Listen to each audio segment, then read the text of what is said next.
Yes, guys, I'm Si. Welcome to Cardiff City World. Welcome to the Friday Night Lights, which is our debate show where we'd like to discuss a few different subjects, get a few opinions from the audience, from ourselves.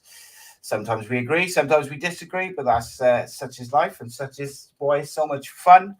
And tonight's agenda, we will be discussing potential wing options that could revolutionise Errol Buluts Bluebirds sides. But I am very much looking forward to that. But we are going to talk about something else first of all. But before that, let's introduce the man himself. He is known as the Greek Leak on the channel, but he's also known as Pan. How are you, my friend? You good? Yeah, very good, Si. Yeah, I suppose you looking forward to tomorrow's event. I am, mate. It's been a pretty crazy week, crazy day today. I haven't stopped this afternoon. There's just been a lot of running around and stuff, but I'm excited, and it's come around really quick, mate. It's come around really quick. Yeah, yeah. But looking forward to it. It's full house. Looking forward to seeing everyone and catching up, and it's going to be the biggest one we've done yet as well. So all good, mate. It's going to be fun. It's going to be fun. I just got to work out. I was supposed to record a bit of a little scout report on Kiefer Moore, or more so a video on why Cardiff City keep going back in for him. And I was supposed to do it today. And as you know, we were going to pre-record this morning, and you had a meeting, and I was struggling. I just didn't have the time to do it, which meant I didn't record that video. So at the moment, I haven't got anything to go out tomorrow. But, I think I'm going to record it either tonight after this or in the morning. But it's an interesting video because it's not just a run of the mill sort of scout report. He's good at this and he's good at that. It's why Errol Bullet and why Cardiff City keep almost going back to their ex and just they keep saying no, but you just keep going back. And it's going to be, I think we're in for that saga again, to be honest, but there we go. Such as Cardiff City Football Club, I guess. Before we move towards the wing options, because I think there's some really interesting wing options, and I'm sure you'll have a couple which you want to talk about. I've got a couple which I would like to throw in the mix. But before we do that, there's been a few reports this week that Cardiff City are looking for 6 signings, and I kind of want to gauge your opinion and have a bit of a discussion about what positions you think those 6 signings need to be. Is there a bit of wiggle room for certain ones? Because it's interesting. If 6 is it was a very sort of adamant number, if you like. It wasn't sort of 6 or 7, 5 or 6. It was like 6, and that part is interesting to me because you never know who's going to leave, I suppose, as well. But where do you stand on that? Like, what positions do you think? Well, it is like I said, an interesting one, Si, because I think we had a couple of podcasts, didn't we, about players we think may go, and certainly first team players like Perry NG, is at the top of that list as a possible, isn't he? But I think we've said before that we definitely need a couple of wings. Now we're basing it on, are we looking at Tanner and O'Dowd, who can obviously, as you said, play left back as well as left side? They are the kind of, would they be first team players, or would they be, backup really wingers? And we're looking for 2 first team wingers. Obviously, we discussed about a striker. We definitely need 1 focal point striker without question, who's going to get us at least 10 goals or that kind of reputation. And then we sort of looked at, other positions as well. Are we going to get another centre back, which we probably need, don't we? Because obviously when McGuinness got injured, we brought in Phillips. The only issue with that is, when we discussed keeper before, is, if you've got McGuinness and Gutas, is that other guy coming in really, if it's a Dawson or a keeper, for example, they're going to want to play. And McGuinness obviously has established himself in the side. So the backup central defender, I think, could be an interesting one. And then maybe another midfielder, but, not defensive, obviously. But, and we talked about left back and Louis Giles, but do we need a bit more competition really for Collins? I think it's a bit early for Louis Giles. Talked about Conte on the right, and then maybe replacing NG if he goes. So there could be, like, we've talked about right back, left back, centre back, 2 wingers and a striker. What do you think, Si? I think Right. So if you base it purely on what the squad is as of today, without any sort of ins and outs and stuff, as it is today, I think we need a centre back, a left back, a number 8, at least one striker, and at least one winger. So what's that? That's 1, 2, 3, 4, 5. So really, I think because ideally we sign one striker that is like that's your man, and then the second striker that you sign, I think, will probably be someone who can play wide or through the middle, so that one, you're not scrambling to get them game time if you want to keep your number 9 the focal point and keep them, playing the majority of the game. You can kind of slip that person in on the left or the right, or 2 up front, whatever it may be. I think we do need a left back. Like, I think Louis Giles has the potential to be Cardiff City's left back for the next 10 years. However, I also think it's probably 12 months too early for him now. If this was next summer, I think he's a bit further along in his journey, and he's a bit older, a bit bigger, etc. And I think he's ready then, because technically I think he's ready, maybe physically and mentally not quite. But the other side of that is, if you're old enough, you're good enough, is obviously the common phrase. And sometimes these kids, when they do get that run of games because of injuries and things like that, they do just surprise you. Yes. They don't. This is something that I think Cardiff has been very guilty of, is not giving youngsters a run of games. Often they sit on the bench and don't come on, or we'll play them at the end of the season. And I'm not saying this specific to Louis Giles, but just generally speaking, I think sometimes I'd like to see us lean on the youngsters a little bit more early on in the season. If we need a goal, let's put let's put Joel Colwell on, see if he can create something, or Kean Ashford, or whoever it may be. But I think 6 is an interesting number, because that would indicate that he wants 2 strikers, 2 wingers, a midfielder, and a fullback, and a centre back to me. So basically 2 defenders, 2 midfield, 2 defenders, a midfielder, 2 wingers, unless he doesn't want a left back. Meant is the And can I ask you, who, if you're thinking, you're talking about possibly one winger, are you suggesting that one of our wingers would be a first team player, i.e. Tanner? Would you like to start Tanner? I'm not sold on Tanner. I am more sold on Kean Ashford. But so here's the thing, right? Is, say if we keep Isaac Davis, he is someone who can play through the middle or on the right or left, I suppose. Kean Ashford, technically the same, but I think he's more likely to play wide. And then you've got Tanner, is a wide player, although I know some people think that he could be quite decent, a bit more central. I think I think O'Dowda and Tanner might end up being like rotated between backup left back and sort of left winger. I just think that if we sign 2 number 9s, one, strikers are very expensive generally anyway, because they're the ones who scored the goals.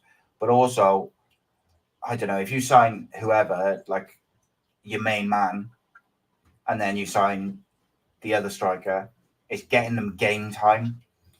And if they only play through the middle, you're almost forced to, every game after an hour or 70 minutes, to take your main striker off and put your other striker on to keep him happy. And I don't necessarily think that's the best option. I am a big believer in having options on the substitutes bench and using them depending on the game situation, not just to rotate for the sake of it. And quite often I see managers just, they're almost just doing like for like subs, just to get someone on, rather than, well, actually everything's going quite well, let's keep it as it is, sort of thing. And I think it makes a lot of sense. So one example I would say is like, I talked about, when we talked about the free transfers, I talked about Josh Windass. Now, I'm not saying we should sign him, just that as an example, he is someone who can play up front through the middle very capably, but he can also play as a number 10, he can play wide. So you wouldn't have any problem if you signed someone who you thought was more established as your number 9. You wouldn't upset Josh Windass too much because he wouldn't just be sat on the bench constantly. And I also think Isaac Davis is an impossible one to judge at the moment, in my opinion. Like, we can all say what we'd like to happen. What, you know, we'd all love it if he comes back and he's firing and he's our number 9. I think everyone would be. And he, you know, he scores 15 goals this season, plays 30 games as our main number 9. Everyone would be happy. But we just don't know how he's going to come back from that loan. Is he going to come back like Ernie did from Scotland, or is he going to come back like I can't think of anyone off the top of my head, but someone who's come back off loan and not really done anything and hasn't improved? We don't know. We can't judge. The fact that there's other clubs interested in him, I think, is probably an indicator that he's got something about him. I do. Here's a question for you, then, mate. Do you think if you put O'Dowda, Ashford, Davis, and Tanner, like, put them down in front of you, do you think one of them's got to go if we're going to bring in 2 wingers and 2 strikers? Yeah, I mean, I've always liked O'Dowda, you know, in terms of, you know, he's an experienced professionally, Republic of Ireland International, come on a few times, and he's done well for us. And I think Tanner, you know, has got that potential. He come to need from non-league. He took 2 seasons to build up physically. He looks like an athlete now. He scored that wonder goal against the Jacks, but then obviously found the pressure to keep that up. But, you know, as a young lad, you know, he couldn't do it. But no, he has done some really good things. But I think, obviously, my concern is across those 4, Cian Ashford is the one at the moment I'm looking at as the exciting one of those 4. Not saying no doubt, you know, City fans really like him. And I'm sure, you know, a lot of City fans like to stick with Tanner in the squad. But Isaac Davis, as you said, you know, it's unfair for us to say, just get rid of him, although the manager will assess him. So I think, for me personally, I don't see any of those. If as starting without question in our first game, that's just my view. That's why I'm thinking we're going to go 2 wingers, because Bowler obviously was first teamer most of last season, or first choice right wing, and then, you know, we need someone better than that, because, you know, a lot of fans were frustrated by the way you know, some of the games he was really good, and then a lot of games he was awful. So we definitely, as far as I'm concerned, you know, we need 2 wingers, but, you know, that's just my view. I think it depends what we want. I mean, we're up against sides from the Premier League who come down, who've got a shed load of money, sides who've got the parachute payments, who've got a shed load of money, and there's some big clubs, you know. And if you look past the top 6 or 8, then you're looking at Cardiff and a few others. You know, Bristol City have improved a lot. They've done some really good deals lately, selling players for 20 million. They're building really on that, and they've got a local guy who owns a club. So there's a lot of clubs obviously competing, you know, to get up from where they were last season and move up the league, like us. So if we want to be in that situation, realistically, Cian Ashford, yes, he's shown a lot of potential, but I wouldn't say he's our first team player. I think, you know, yes, he's going to get game time. I think we need to see him get game time, but I just like to see us sign 2 wingers who are going to, you know, start for us. And then obviously push Tanner, O'Dowda and Ashford, you know, and maybe we do sell Davis, you know, because we do need some money. So to put it another way, if they were your 4 options going into the season, so you had O'Dowda and Tanner, say, as your left wing options, and Ashford and Davis as your right wing options, as a hypothetical, I don't think those 4 are good enough to get where we're looking to get, or where the manager. No, you're right. No, you're right. If you want to be competing in the top 10, they're not. You know, they're good squad players, and I say that loosely because obviously Cian Ashford's a young player and he's building, and obviously Davis, we don't know. So they are, to me, squad players. You know, I don't look at any of those as, oh my God, that's our number 11, that's our number 7 or whatever. You know, I think that's why we need 2 coming in who are of a quality that are going to play. My thing with O'Dowda, so O'Dowda as a footballer, I think is outstanding. I think he has the potential to be one of the better players in the Championship. However, My worry is that the last 2 seasons has just been ravaged by injury, and I worry that that's going to continue, and you can't rely on him to be there week in, week out, because he could actually be an interesting option to play alongside Siopis. He's played in midfield, he can play wing, he can play as a 10, he can play left back. He's very versatile, and those types of players are invaluable, in the squad and off the bench and things like that. So it's going to be fascinating, because I also think, when you lay down the 4 central midfield options, or 5 if you include Joel Colwell options that we have, there's an odd one out, which you're probably looking at and you're thinking, if we're going to sell one of them, it's probably going to be Brian Wintle, because of X, Y, and Z, which we've talked about before. But tonight we're going to talk wingers, mate. Yes. So we have got a few different options, and obviously we've got some options within the club, and then we've got some options that you can look at sort of from an outside perspective. As we just mentioned, obviously the 4 that we've got at the club as it stands. I think realistically, I don't think I see any of them going out on loan. I don't think. I do wonder whether Tanner might end up being the backup left back, or like a sort of mix of O'Dowda and Tanner. I agree with you there, Si. So he might like to save a bit of money, or a bit of, put money elsewhere, whether he might go, right, Jamali Collins is my left back. If he's injured or he can't play, I've got O'Dowda and I've got Tanner who can play there. But then I've also got, Louis Giles if we have an injury sort of crisis. I would like to see Louis Giles get some time, but as I say, I think it might be 12 months early for him. But I am very confident that he's going to do well for the football club. So it's kind of interesting because, like you said, none of the wingers that we have there now, I don't think are nailed on first choice wingers. And when you look at it from a statistical point of view, obviously Bowler and Carlin Grant were the starters the majority of the time last year. So I think it's fair to say that at the moment, those 4 are not starting options, without being, super critical or anything. It's just the way it sort of lies as it is. Now, if O'Dowda can stay fit, I think he becomes in that conversation for a first choice option on the left hand side. And if Isaac Davis hits the ground running after his loan, he could be an option on the right or through the middle. And Ashford needs time off the bench.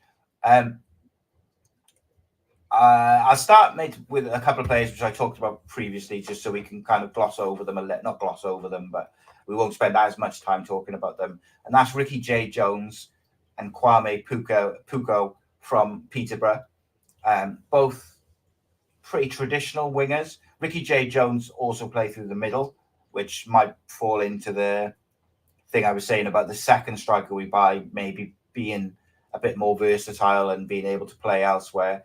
At the moment, both of them are relatively affordable. And I think historically, Peterborough have shown that they will do business with clubs. They will sell players as long as they sort of get something out of it.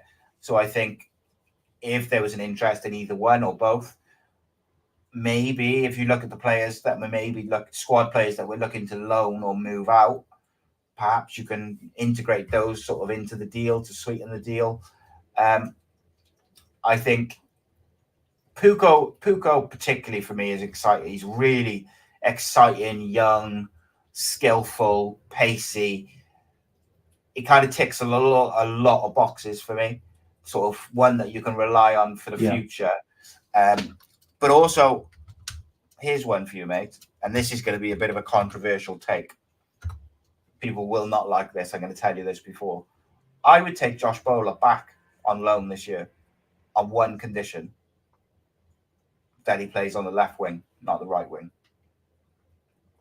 If he was willing to do that, and the manager said you're only going to play as a left winger, I would take him back, because I think he has all the attributes and the ability to be a top championship winger. But I think he loses a lot of the danger that he can create with those attributes by being on the right and constantly cutting inside and isolating himself or having to go back. Whereas if he can isolate himself against a fullback on the left, beat his man. He's got the pace and the skill to do so, and then whip it in. I think he can be a much, much more dangerous and different footballer. But that's just my opinion. There's 3 options for you there, mate, straight away. So feel free to comment or chuck in. Yeah, no, I mean, I agree with you. Poku of Peterborough is one I think a lot of clubs are interested in. So could be £1.5 million. You know, his goals, assists are really good, and he's a strong player. So I mean, he's an exciting winger as well. So yeah, I totally agree with you there. I mean, when you mentioned Bowler, you sent shivers down my spine because I just don't like the guy at all. And I think you know in the modern era now you've got right-sided players who are left-footed. Left-footed players playing on the right wing and vice versa and that's what they tend to go with, like with Tanner, who cuts in from the right onto his left. You know, and that's how he scored that goal against the Jacks. So I think a lot of managers tend to do that with wingers. The one that I sort of was really interested in is a guy who's been around a few years. He's still only in his mid-20s. Started his career at Arsenal, went to Benfica, been at QPR for the last 4 years, and that's Chris Willock.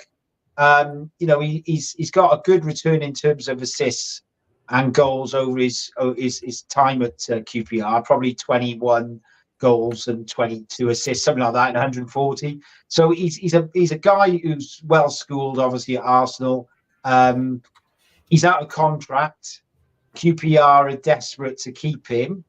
The issue I think with that one is sometimes with players, they like to stay in certain areas, and it could well be as a London boy, he wants to stay in that area. And sometimes players, even though it's a worldwide game now, and players are used to going from Colombia to Newcastle, it could well be that that's in his mind, because and don't forget, he's going to be on a big lump. He was player of the season, I think, or players play of the season as well. Fans play the season. So, obviously for QPR, he was their best player.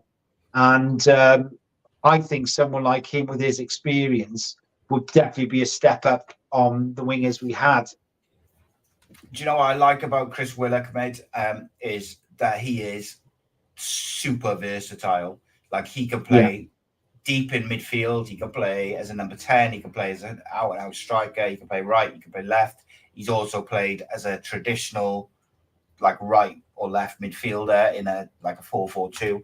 Like, he has literally played in all those positions. He's only done an out-and-out centre forward about 8 times, but he's played as like a second deeper striker, 20 odd times in his career. Like, he's very, very versatile. And actually, when you look at his stats off the left or the right, they're pretty good. Like, he scores goals, he gets assists. Actually, from the right, he looks to be a bit more prolific. And off the right, he's played 60 times, scoring 10 goals and 8 assists. Whereas off the left, he's played 101 times, scoring 19 and 18 assists. So it's quite close, but I think there's definitely a player there, mate. He's obviously very experienced. I think I probably disagree with you in terms of like whether he'd want to stay in London, because obviously he's been about a bit. Like, he went out to Benfica and places. So I don't think he's afraid, to move and stuff like that. It's just, I agree with you. He's going to be on a big whack. If you look at the clubs he's been at, he's not going to be cheap. But then if he's free, you can kind of lay one up against another. Well, you're saving the transfer fee, so you can maybe give him a little bit extra than what you would previously. And if he fancies the move, then you can sweeten the pot. And if he fancies it, he might be willing to be negotiate around his wages and stuff like that. So I think, generally speaking, in British football, all clubs are trying to bring their wages down a little bit. So I think over this next couple of years, players will kind of have to accept that the wages are going to just go down a little bit. I'm sure they won't be struggling for the rent or anything like that. But generally speaking, that the wages, clubs are trying to get a bit of a stranglehold on it, aren't they? They're trying to get it under control.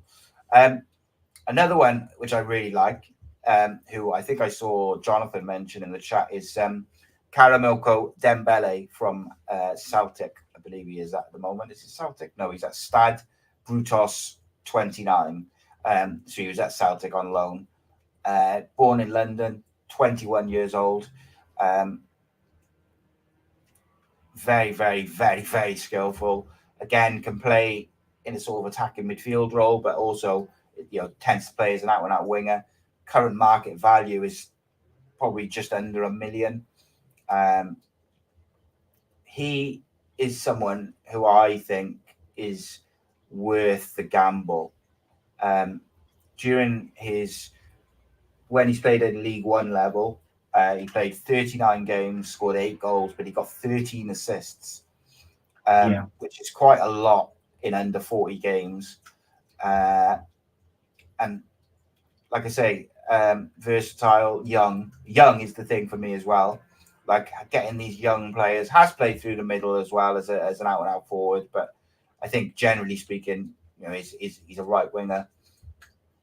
I just like his ability to beat, like the wingers that I'm looking at are almost like those old school wingers who want to beat a man and create for other people rather than beat a man and get a shot off. And because I do think that hurt us last year, that we had 2 wingers who just weren't interested in creating anything, or not interested, but their first thought was cut inside. Can I get it on my left foot or my right foot and shoot? And I think even if you do have a winger who's inverted and cuts in, you can still, look at someone like Foden. He still gets his shots off and stuff like that, but he's also looking to link up with the number 10 and the striker and work the ball in little triangles and 1-2s around the edge of the box. So the wingers that I've looked at have been those kind of creative players rather than the ones who are looking for the glory themselves. Do you know much about Karamoko Dembele, mate?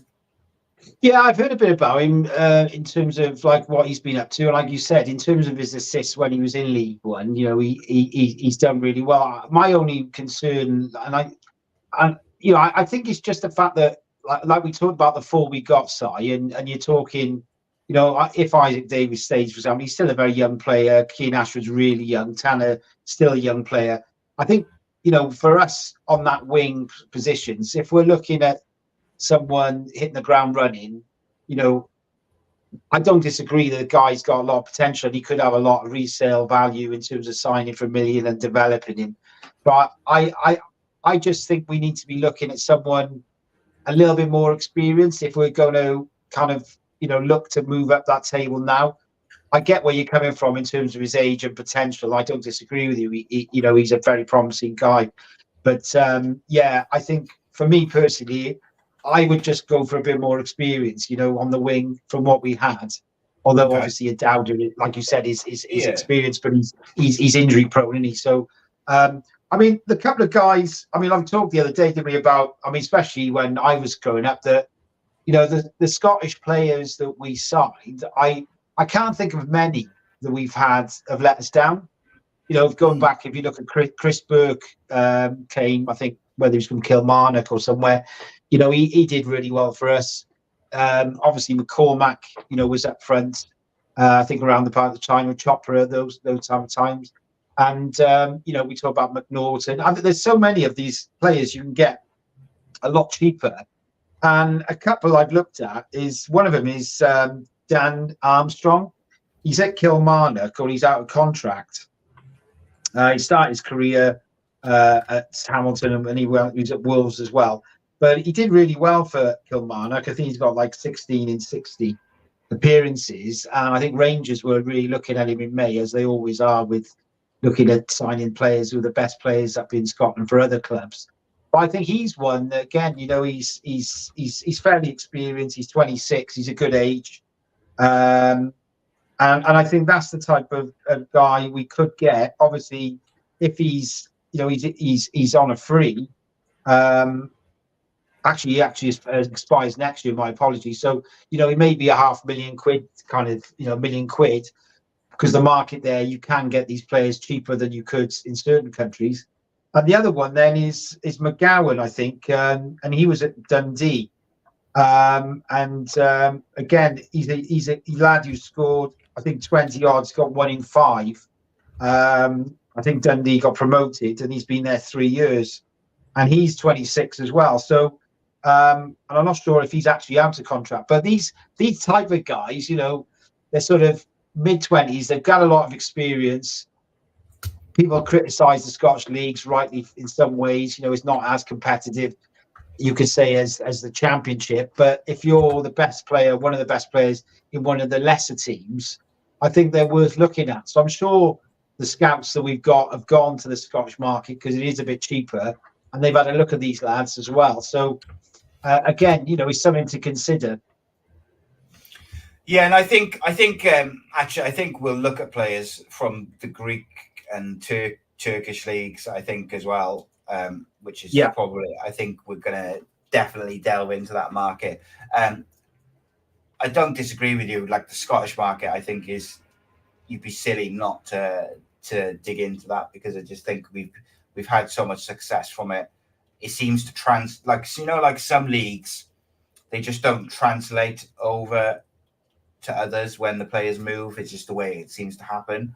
Whereas in Scotland, the sort of Scottish Premier League does seem to transfer players when they move, seem to transfer quite well to the Championship. So I think it's definitely worth looking into. One player who was on my list who was a bit more experienced has just been relegated with Birmingham City.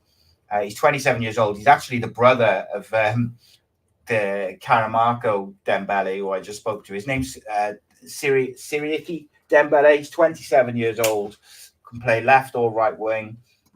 Maybe would probably cost like $1.5 million, but I think you could probably get him down a little bit due to the fact they've been relegated.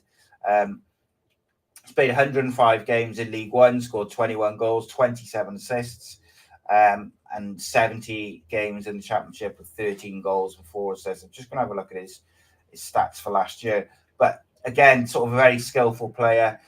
My thing with him would be the cost. If Birmingham are going to kind of play almost like silly buggers with people like Jordan James and Dembele, where they're going to ask astronomical fees, I would just move on straight away if they're not open to sort of negotiating or like. Yeah, I think that's the sorry. So I was going to say, I think you're right in terms of Birmingham, that with the money they've got, with the investment, I think they're sort of looking at things in a different light in terms of how much money they want for some of their players, because they are in a good position in terms of with the stadium and the money behind them. So it might be one that they'll ask too much for. But he's a quality player. Yeah, I wouldn't disagree with that one. Another one who I talked about when we discussed the free agents, or when I can't remember if we did that together or if I did it, but when I talked about the free agents, was he played for Blackburn last year. He's kind of technically a free agent, but they've activated like that additional year. So I don't know. Yeah. Like I know there was talk of him leaving. Is Tyrese Dolan from Blackburn. Again, plays off the right, plays off the left, played for England under 21s a couple of times. Very technically good, skillful, works hard, can beat a man. He's got that bit of what I like about him is he's got that bit of X factor. Just that bit of magic where when it's like a dull 0-0 and nothing seems to be coming off, and then all of a sudden it's like just comes up with that bit of something special. You're just going to have a quick look at his stats from last year, but it's taking a bit of time to load. Rabbi Matonda was the other one. While you're looking at that side, is we talked about him before, and he's definitely surplus to requirements at Rangers, because Rangers are desperate to sign some quality, and they're going to have to sell a lot of their players or lesser players who haven't really stepped up to the level really. And I think Rabbi, obviously being a Cardiff lad, would be a reasonable fee, £1 million maybe. And, would he be someone? The only thing is with Rabbi Matondo is consistency. That his whole career has been kind of play a few games, injury, and he's 25, so he's got good experience. And I that's the only question mark. When you're signing a guy, if you've got doubts about his consistency, his injury record, there's probably better profile players. Although on face value, the fact he's a Cardiff,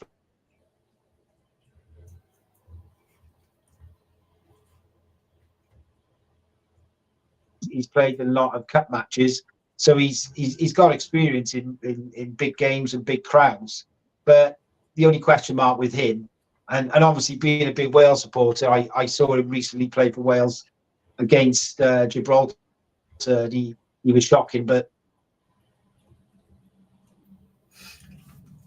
you're just cutting out, mate, a little bit. I don't know if you want to just go in and out of the link just to sort of refresh it. It's just you sort of cutting out and blurring.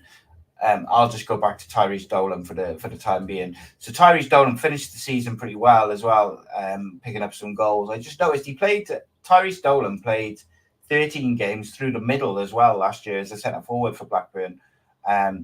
Picked up a couple of goals. I think he's someone who I quite like. But obviously now that Blackburn have activated that year, obviously gives them a bit of breathing room and they'd ask a fee. But I'd certainly ask the question, for someone who's 22, he's played a lot of football. And what I like about him is when you kind of go back through his seasons, he's been very available. And this is something, when I've been looking at these different players, something which I've really focused on is how much football have they played?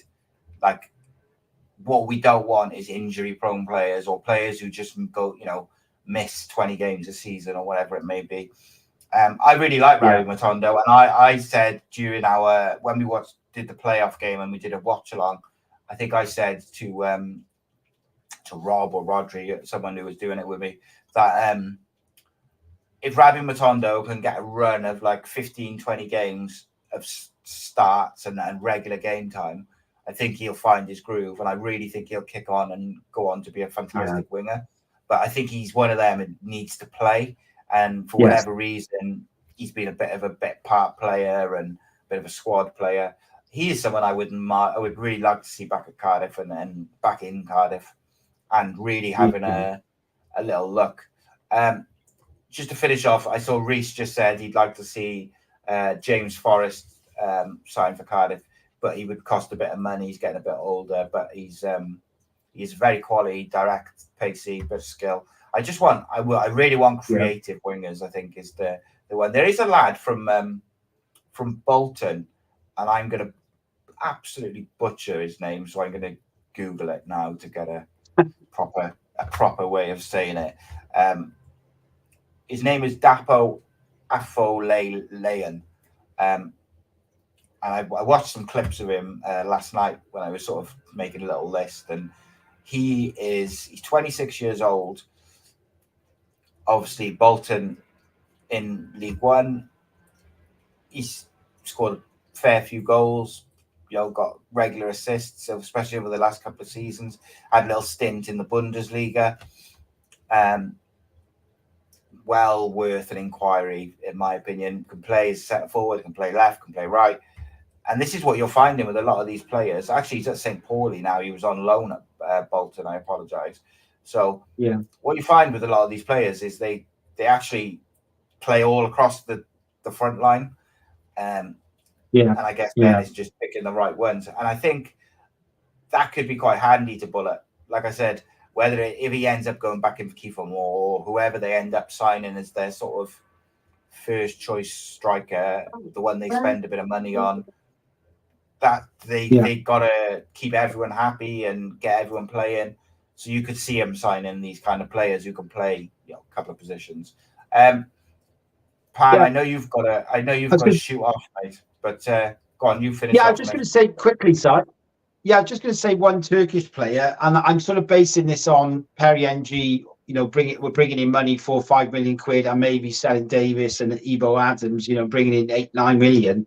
Is if you wanted quality, there's a guy called Uğuz Aydin, and he plays in the Turkish Super League. He's 23.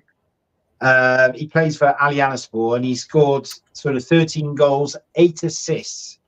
Aydin is his surname. 35 matches in the Turkish Super League. He's actually just been capped for Turkey against Italy Euros. So he's a guy who's really exciting. 23. Obviously, he's spent his time in the Turkish leagues, building himself up from youth level.